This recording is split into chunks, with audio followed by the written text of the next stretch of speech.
बिस्मिल्लाहिर्रहमानिर्रहीम। अस्सलाम वालेकुम नादरीन, आप यूट्यूब चैनल देख रहे हैं। मैं इमरान खान हूँ। सबसे पहले आर्मी चीफ की जो मुलाकात हुई है डोनाल्ड ट्रंप से, उसके बाद हम ये पहला वीलॉग कर रहे हैं। डोनाल्ड ट्रंप ने बातचीत की मीडिया के साथ और एक सवाल का जवाब दिया है। उसमें कुछ खबरें हैं कि एक्चुअली आर्मी चीफ और डोनाल्ड ट्रंप की मुलाकात क्यों हुई। देखिए, ऐसी मुलाकातों के अंदर जो बात होती है बंद कमरों में, वो नॉर्मली बाहर नहीं आती। जब डोनाल्ड ट्रंप ने या अमेरिका ने खुलकर बात करनी होती है, ओपन बात करनी होती है, तो प्रेस को भी बुला लेते हैं, मीडिया के लोग, बाकी नुमाइंदगान भी वहाँ पे होते हैं, तो बातें बाहर आ जाती हैं। लेकिन जब बंद कमरों के अंदर चीज़ें तय की जाती हैं तो ये बातें कई कई सालों और बाद का दहाइयों तक बाहर नहीं आती। अब ये बंद कमरों के अंदर नॉर्मली जो फैसले होते हैं वो पाकिस्तान जैसे मुल्कों से अपनी ख्वाहिशात पूरी करवाई जाती हैं। अब वो कौन सी ख्वाहिशात हैं जो पूरी करवाई जाएगी, इसके बारे में हम अंदाजे लगा सकते हैं। हकीकी तौर पे मुकम्मल इन्फॉर्मेशन तो कोई भी शेयर नहीं कर सकता। लेकिन पाकिस्तान की एस्टेब्लिशमेंट और मौजूदा रजीम इस वक्त जिस सूरत हाल से दो चार है, उनके पास दो ही रास्ते थे, या वो इमरान खान से हार जाते या वो हर जगह से हारते। इमरान खान ने हार नहीं मानी और इस वजह से पाकिस्तान की एस्टेब्लिशमेंट और मौजूदा जो इस वक्त हुकूमत है उसे जगह जगह सजदे करने पड़ रहे हैं, जगह जगह कंप्रोमाइज़ करना पड़ रहा है। अगर ये इमरान खान से हार जाते तो फिर इन्हें कहीं और हारने की ज़रूरत नहीं थी। लेकिन फ़िलहाल ये मुलाकात हुई है। इसमें जो बातें की डोनाल्ड ट्रंप ने, पहले मैं वो आपके सामने रख देता हूँ। दावा जनाब डोनाल्ड ट्रंप की जानिब से तो यही था कि फील्ड मार्शल आसिम मुनीर को जंग रोकने पर शुक्रिया अदा करने के लिए मदऊ किया था। ये जनाब डोनाल्ड ट्रंप की तरफ से दावा था। तो जंग तो इंडिया ने भी रोकी है, उनको भी बुला के शुक्रिया अदा किया जा सकता था, लेकिन ऐसा हुआ नहीं। आसिम मुनीर से मुलाकात से पहले इंडिया को एतमाद में लिया गया डोनाल्ड ट्रंप की जानिब से, और नरेंद्र मोदी से रब्ता भी किया गया।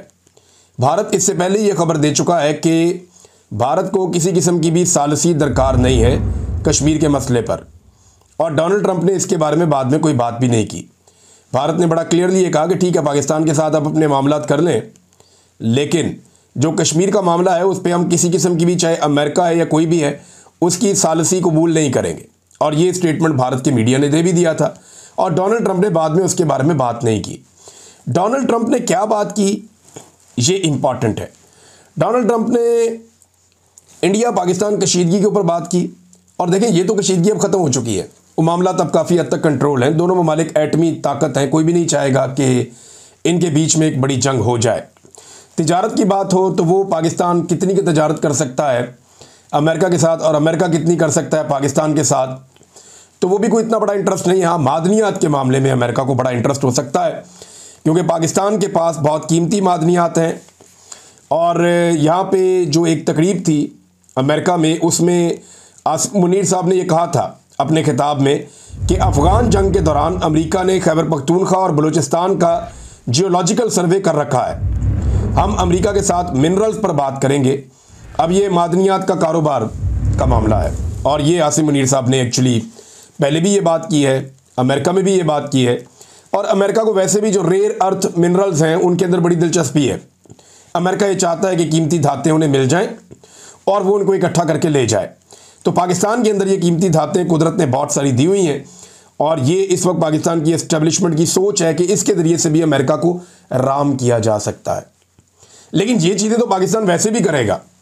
तो इस वक्त जो इस मुलाकात का महवर था, जिसकी वजह से डोनाल्ड ट्रंप वापस वाशिंगटन आ गए अपना दौरा मुख्तसर करके G7 वाला, वो था मामला ईरान वाला। और ईरान वाले मामले पर जो कुछ उन्होंने कहा वो है सबसे इम्पॉर्टेंट। यहाँ उन्होंने कहा कि फील्ड मार्शल आसिम मुनीर से मुलाकात के दौरान ईरान पर भी बात हुई। पाकिस्तान ईरान को बहुत बहुत बेहतर से जानता है। ईरान के मामले पर वो चीज़ों को देख रहे हैं। उन्होंने मेरे से इत्तफाक किया है, ये डोनाल्ड ट्रंप का कहना है। एग्जैक्टली जो अल्फाज है मैं आपको बताता हूँ। They know Iran very well, वो ईरान को बहुत अच्छा जानते हैं, बेटर देन मोस्ट, बहुत सौ से ज़्यादा बेहतर जानते हैं। They are not happy about anything, वो मुकम्मल तौर पे खुश भी नहीं है। It's not that they are bad with Israel, वो ये कह रहे हैं ऐसा नहीं है कि वो बैड हैं इसराइल के साथ, बुरे हैं। और साथ ही उन्होंने कहा दे नो देम बोथ, वो उन दोनों को जानते हैं actually, but they probably may be know Iran better, लेकिन शायद वो प्रॉबली वो ईरान को ज़्यादा बेहतर जानते हैं। और इसके बाद उन्होंने कहा but they see what's going on, लेकिन वो देख रहे हैं जो हो रहा है and he agree with me, और वो मुझसे इत्तफाक करता है, मेरे से आसिम मुनीर का इत्तफाक है, ये डोनाल्ड ट्रंप ने कहा। अब जब डोनाल्ड ट्रंप ने यह कहा कि आसिम मुनीर और पाकिस्तान के आर्मी चीफ ईरान के मामले पे कम से कम मुत्तफिक हैं, चाहे इसराइल के मामले पे वो बहुत बुरे इसराइल के साथ नहीं हैं, दोनों के बारे में अलग अलग पाकिस्तान की राय है, वो डिटेल में गए नहीं। डोनाल्ड ट्रंप ने अल्फाज को चबा चबा कर बोला है। डोनाल्ड ट्रंप ऐसा लगता है कि बहुत सारी चीज़ों को छुपाकर बहुत थोड़ी सी चीज़ें बताना चाह रहे थे, लेकिन एक जुमले में उन्होंने पूरी कहानी बयान की कि ईरान के मामले में हाफिज सैयद आसिम मुनीर साहब का डोनाल्ड ट्रंप के साथ इत्तफाक हो गया है, ये बात उन्होंने क्लेम किया है। अब आपको पहले ये जानना पड़ेगा कि डोनाल्ड ट्रंप का ईरान को लेकर मौक़िफ़ क्या है जिस पे इत्तफाक हो सकता है। तो पहले आप ये देख लें उनका मौक़िफ़ क्या है। एक तो अमेरिका या अमरीकी सरकार वो ये समझते हैं कि ईरान मुख्तलिफ प्रॉक्सीज़ को सपोर्ट करता है जो इसराइल के ख़िलाफ़ एक्शन लेती हैं, यानी वो हिजबुल्लाह का और हमास वगैरह को दहशतगर्द करार देते हैं और ईरान को इनका सरपरस्त समझते हैं। ये तो एक चीज़ आप क्लियर कर लें कि ये इसके ऊपर डोनाल्ड ट्रंप जो हैं वो बिल्कुल क्लियर हैं कि ईरान ऐसी प्रॉक्सीज़ को सपोर्ट करता है जो इसराइली मफादात के ख़िलाफ़ हैं, और ये इस खित्ते के अंदर वो ये समझते हैं इनको दहशतगर्द, और हमास और हिजबुल्लाह वगैरह जैसी तंजीमें जो हैं उनके ख़िलाफ़ हैं। नंबर 2, अमेरिका किसी सूरत भी ईरान को एटमी क़ुव्वत नहीं बनने देना चाहता, और ना ही अमेरिका ये चाहता है कि ईरान के पास जदीद मिज़ाइल हों और वो मिज़ाइलों से मुसल्लह हो, और ख़ित्ते के लिए इसे एक ख़तरा समझता है। और इस सिलसिले में अमेरिका ईरान के ऊपर पाबंदियाँ भी लगाता रहता है, जिसकी वजह से पाकिस्तान ईरान से पेट्रोल नहीं ले सकता, मामलात आगे नहीं बढ़ा सकता। तो ये एक दूसरी चीज़ है कि अमेरिका और डोनाल्ड ट्रंप की सोच क्या है। तीसरा, जो मौजूदा हालात है इसमें अमेरिका ईरान पर जो इसराइली हमला हुआ है उसका हामी है, और ईरान जो जवाबी कार्रवाई कर रहा है इसराइल के ख़िलाफ़ उसका अमेरिका नाक़िद है। अमेरिका कहता है ये गलत है, ईरान जो अटैक कर रहा है वो सिविलियन के ऊपर हो रहा है अमेरिका के बकौल, और वो ये कहते हैं कि जो अटैक इसराइल ने किया वो ठीक किया है, और अमेरिकन सदर बार बार ये कहते रहे हैं कि हमने इसराइल को कहा है कि वो अपने हमले जारी रखे। अमेरिका मुतालबा क्या कर रहा है इस वक्त ईरान से? अगर तो कोई इत्तफाक पैदा हुआ तो इन्हीं चीज़ों के ऊपर होगा ना। डोनाल्ड ट्रंप ये कहते हैं मेरी और आसिम मुनीर साहब की सोच में इत्तफाक पैदा हुआ है। अब जब तक आसिम मुनीर साहब खुद नहीं बोलते और वो चीज़ें सामने नहीं लेकर आते, वो बताते नहीं हैं कि वो इस इशू के बारे में क्या सोच रहे हैं और क्या देख रहे हैं, तब तक के लिए तो डोनाल्ड ट्रंप की बात पे आपको भरोसा करना पड़ेगा। तो चौथी चीज़ जो डोनाल्ड ट्रंप ने कही, उन्होंने कहा जी अमरीकी मुतालबा है कि ईरान गैर मशरूत तौर पे हथियार डाल दे। अब इसका मतलब पता क्या है? इसका मतलब यह है कि ईरान गैर मशरूत तौर पे हथियार डाले और जो मौजूदा ईरान का रजीम है ये अलाउ करे बैनुल-अक़वामी शख्सियात को, इदारों को, कि वो ईरान के अंदर आएँ, हर चीज़ की इंस्पेक्शन करें और जहाँ तक उनका दिल करे वहाँ तक घुस जाएँ और तमाम तर मुआहदों के ऊपर ईरान से दस्तखत करवाए जाएँ। ईरान का जो मिसाइल प्रोग्राम है उसको रिवर्स किया जाए और ईरान कभी भी एटमी क़ुव्वत ना बन सके। जबकि ईरान का ये दावा है कि हम तो एटमी ताकत बनना ही नहीं चाहते थे। इस हवाले से CIA की एक रिपोर्ट भी आई हुई है, ये इसी 2025 के मार्च की गालिबन वो रिपोर्ट है, जिसमें उन्होंने कहा था कि ईरान एटमी क़ुव्वत बनने नहीं जा रहा।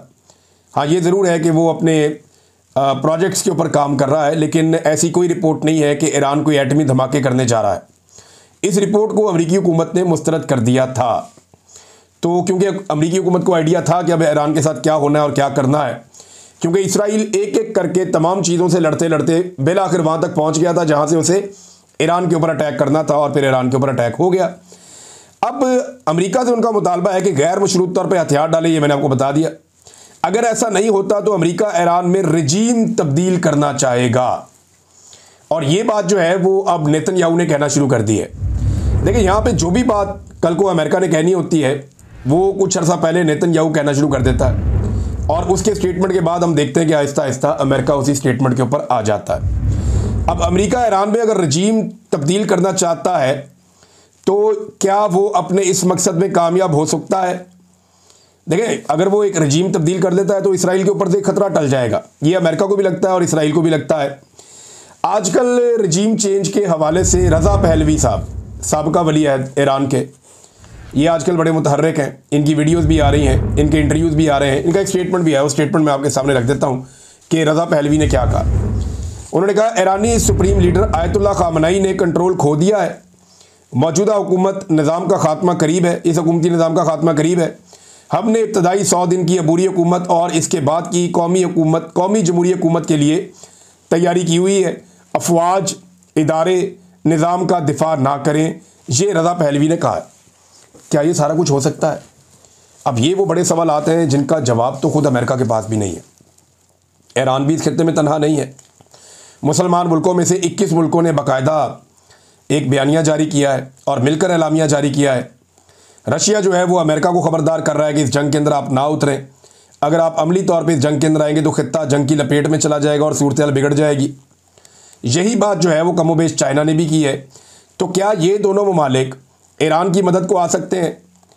जो आसपास के मुसलमान ममालिक हैं उन्होंने तो फैसिलिटी अभी तक कोई ऐसी नहीं दी जो ईरान को डैमेज कर रही हो, बल्कि ऐसा हैरत अंगेज़ तौर पे हुआ कि मोहम्मद बिन सलमान इन्होंने खुद रब्ता किया ईरानी गवर्नमेंट से और उन्हें यकीन दहानी करवाई कि इस मामले में हमारी सपोर्ट आपके साथ है, आपके साथ ज़्यादती हुई है। बहरहाल अब अमरीका के मफादात के साथ बाकियों के मफादात अगर टकरा रहे हैं तो यहाँ पे आसिम मुनीर साहब के बारे में क्लेम किया डोनाल्ड ट्रंप ने कि उनका इत्तफाक हुआ है डोनाल्ड ट्रंप के साथ। अब क्या ये डोनाल्ड ट्रंप ने जो बात की है ये सही साबित हो जाएगी? इसमें जब तक हाफिज सैयद आसिम मुनीर साहब का या ISPR का कोई स्टेटमेंट नहीं आता तब तक आप कुछ कह नहीं सकते। लेकिन अगर ईरान में रजीम तब्दील करना है तो ये एक बड़ा लंबा प्रोसेस हो सकता है। इसका नतीजा क्या निकलेगा ये मैं आपको पहले बता देता हूँ। देखिए, ईरान में इस वक्त जो हुकूमत है ये 46 साल से है। ये 1979 में इनकलाब आया था ईरान में, तब खुमैनियों की हुकूमत बनी थी। और जब इनकलाब आया था तो उस वक्त से लेकर अब तक एक मखसूस मजहबी तरीके की हुकूमत जो है वो ईरान में चल रही है और इसका 3 नस्लों के ऊपर इन्फ्लुएंस है। लगभग 3 नस्लें हो गई हैं। चुन चुनकर वो तमाम लोग जो हैं वो भर्ती किए गए हैं फोर्सेस के अंदर जो इस नुक्ता नज़र के हामी हैं। तो जब तक कोई ग्राउंड फोर्सेस नहीं पहुंचती ईरान में तब तक ये मुमकिन नहीं है। जैसा कि अफगानिस्तान में आई थी, जैसा कि इराक के अंदर फोर्सेस उतरी थी, जैसा कि बाकी जगहों पे। क्या ईरान में ये मुमकिन होगा? तो बहुत मुश्किल लगता है। क्या ईरान की जो बड़ी क़यादत है उसे कत्ल करने के बाद ये हासिल किया जा सकता है? ये एक बहुत बड़ा सवाल है, क्योंकि आयतुल्लाह ख़ामेनी को जो है कत्ल करने के हवाले से बार बार बयानात आ रहे हैं। डोनाल्ड ट्रंप के स्टेटमेंट्स आ जाते हैं, नेतन्याहू के स्टेटमेंट्स आ जाते हैं, इसराइली जो ओहदेदार हैं बड़े अस्करी उनके स्टेटमेंट्स आ जाते हैं। लेकिन आयतुल्लाह ख़ामेनी को जो है वो बहुत महफूज करने की कोशिश की गई है ईरान की जानिब से।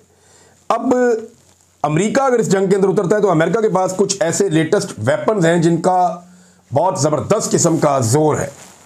यानी अमेरिका के पास ऐसे बम्स हैं, मदर ऑफ ऑल बम्स, ये उन्होंने वहाँ गिराया था अफगानिस्तान में भी।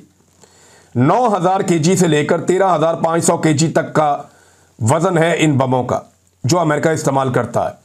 और ये बम जो है वो ज़ेरे ज़मीन को 200 फुट तक अंदर भी अगर आप चले जाएं तो वहाँ तक के बंकर्स को भी तबाह कर देता है। अब अगर इस किस्म के मजबूत बंकर्स बनाए गए हैं और ऐसे बमों का अमेरिका इस्तेमाल करता है तो फिर मेरा नहीं ख्याल कि ये बंकर्स टिक पाएंगे। और अगर तो ईरान ने इससे बेहतर कोई बंदोबस्त किया हुआ है, उनकी इंटेलिजेंस बेहतर तरीके से काम कर रही है, तो फिर हो सकता है कि अमेरिका को भी इस लड़ाई के अंदर नुकसान हो जाए। लेकिन मैं फिर आपसे कहूँगा कि अगर ये लड़ाई फैलती है इसके अंदर दीगर स्टेक होल्डर्स आ जाते हैं। देखिए, ईरानी लड़ने वाली कौम है, इनकी हज़ारों साल की तारीख है लड़ने की। ये बहुत पुराने लड़ाका हैं। आपको याद होगा बहुत बड़ी फोर्सेस थी नबी अकरम सल्लल्लाहु अलैहि वसल्लम के दौर में भी। एक फोर्स थी ये फारस और दूसरी थी रोमन्स। एक रोमन अम्पायर थी, एक पर्शियन अम्पायर थी। तो ये यही ईरान है और यही खित्ता है। इनकी लड़ने की बहुत पुरानी तारीख है। लड़ाका तो ये हैं, अगर इन्हें हथियार मिलते रहें तो ये मुकाबला कर सकते हैं। लेकिन क्या इन्हें हथियार मिलते रहेंगे, ये एक बहुत बड़ा सवाल है।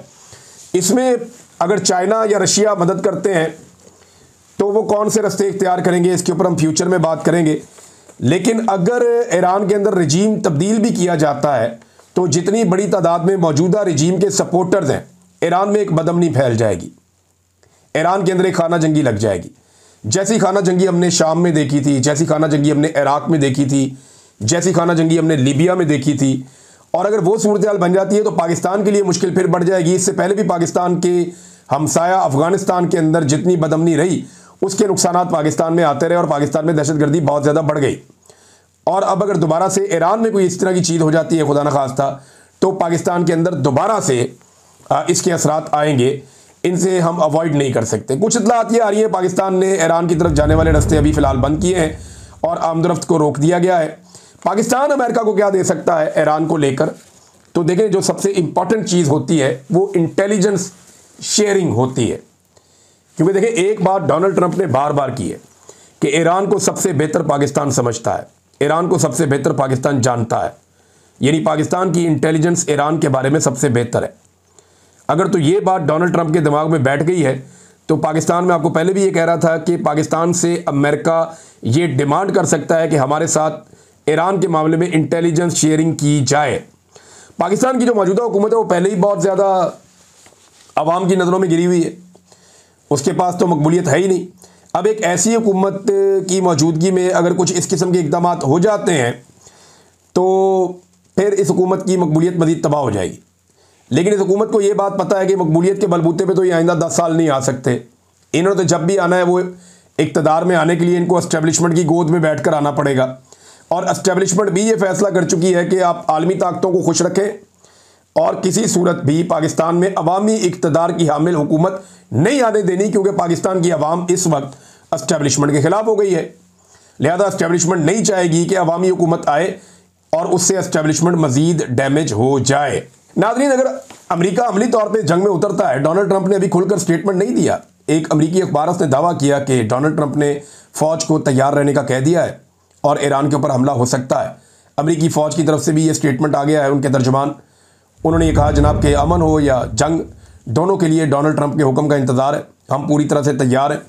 अब मामला ये है कि अगर अमेरिका अमली तौर पर इस जंग में उतरता है तो होगा क्या? आलमी मंडी में तेल और गैस महंगा हो जाएगा। ये जो पूरा रीजन है मिडल ईस्ट, ये अदम इस्तेहकाम का शिकार हो जाएगा। रूस और चीन भी अपनी सियासत करेंगे इस मामले में। अब ये नहीं पता अमली मैदान में आते हैं या नहीं आते। अमेरिका के पास तबाही फैलाने वाले बहुत बड़े बड़े बॉम्ब्स हैं, ये आप जानते हैं, वो उन्हें भी लाजमन इस्तेमाल करेगा। और एक गैर मुस्तहकम अफ़गानिस्तान ने हमारा कितना नुकसान किया है, तो एक गैर मुस्तहकम ईरान भी पाकिस्तान का वैसे ही नुकसान कर सकता है।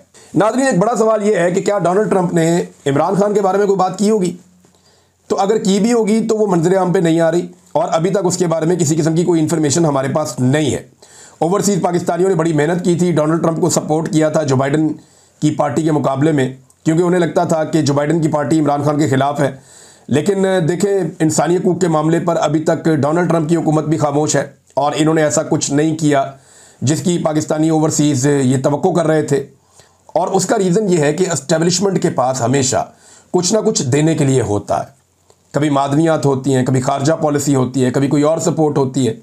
जैसा कि यूक्रेन और रशिया की लड़ाई में पाकिस्तान की एस्टेब्लिशमेंट ने यूक्रेन को भरपूर तरीके से ताउन किया और उन्हें हथियार भी फराहम किए। तो ये वो पाकिस्तान का ताउन था जिस पे अमेरिका खुश था और ये खबर भी बाहर नहीं आई। अब पता नहीं पाकिस्तान की एस्टेब्लिशमेंट अब क्या देगी अमेरिका को, जिसके नतीजे में जितनी ओवरसीज़ पाकिस्तानियों ने मेहनत की है, यानी यहाँ पे तो बाकायदा अमेरिकन इंतज़ामिया के लोगों ने ओवरसीज़ पाकिस्तानियों को यकीन दिलाया था कि हमने राब्ता भी कर लिया पाकिस्तान की गवर्नमेंट से, हमने एक बड़ा स्ट्रॉन्ग मैसेज भी कन्वे कर दिया है। और ये सारी बातें उन्होंने मीडिया को बताई भी थी कि जनाब हमारी बड़ी अच्छी बातचीत हुई है अमेरिकन गवर्नमेंट से और अब जो इंसानी हकूक़ की खिलाफ वर्जियाँ वो बंद होने वाली हैं। इस किस्म की बातें जो हैं वो ओवरसीज़ पाकिस्तानियों को यकीन दहानियाँ करवाई गई थी अमेरिकन इंतज़ामिया की जानिब से, जो ट्रंप के करीबी साथी हैं उनकी जानिब से। लेकिन आप फिर ये देखें कि जैसे जैसे पाकिस्तानी एस्टेब्लिशमेंट को मौका मिला उन्होंने अपने कार्ड्स इस्तेमाल किए और आज सूरत हाल जो है वो थोड़ी सी मुख्तलिफ नज़र आती है। ये सूरत हाल कितनी भी मुख्तलिफ हो, कुछ चीज़ें ऐसी हैं जो बदल नहीं सकेंगी।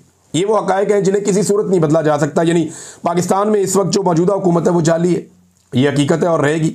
अदलिया पर कब्ज़ा हो गया पाकिस्तान में, ये हकीकत है और ये रहेगा। ज़बरदस्ती पाकिस्तान के आइन में तरमीम करवाई गई है, ये भी एक हकीकत है। पाकिस्तान में इंसानी हकूक़ की बदतरीन खिलाफ वर्जियाँ हो रही हैं, ये भी एक हकीकत है। मीडिया और पार्लिमान पाकिस्तान में आज़ाद नहीं है, ये भी एक हकीकत है। मुल्क का सबसे मकबूल लीडर बदस्तूर जेल में बंद है। अवाम मौजूदा एस्टेब्लिशमेंट और हुक्मरानों से बहुत बुरी तरह नाराज़ है। ये तमाम वो हक़ाइक़ हैं जिनसे हम भाग नहीं सकते, हम जो मर्ज़ी कर लें। लेकिन इस सब के बीच में पाकिस्तान में फिर भी बारीक वारदातें जो हैं वो दोहराई जा रही हैं। हाँ, इस मौके पे इसराइल ने एक स्टेटमेंट दिया, वो बड़ा इंपॉर्टेंट है। इसराइल का ये कहना है कि डोनाल्ड ट्रंप जंग में अगर शामिल हो गया तो ये लड़ाई एक हफ्ते में ख़त्म हो जाएगी। ये उनका अंदाज़ा है, उन्हें ये लगता है कि ईरान की इतनी कैपेसिटी नहीं है। जबकि हम दूसरी तरफ ये देख रहे हैं कि ईरान ने भी दुनिया को हैरान कर दिया। मार मार के मिसाइल ईरान ने एक अजीब व गरीब सूरत हाल पैदा कर दी है इसराइल के अंदर भी।